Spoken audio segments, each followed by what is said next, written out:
Actually కూడా నేను ఎక్కడ కూడా ఇన్ని రోజులు ఆయన మాజీ ఎమ్మెల్యే గారు ఎంత విమర్శించినా కూడా మేము ఎందుకు మాట్లాడమంటే మాకు అభివృద్ధి ముఖ్యము.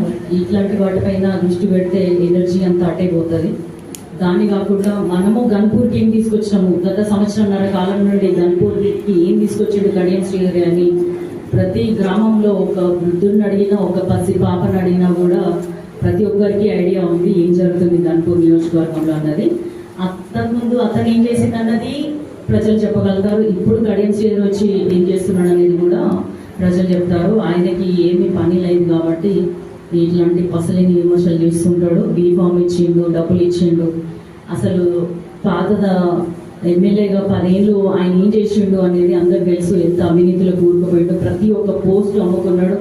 ఆఖరికి తిరుపతి లెటర్ కార్డ్ నుంచి కూడా అమ్ముకున్నటువంటి గొప్ప చరిత్ర తాటికొండ రాజయ్య గారు.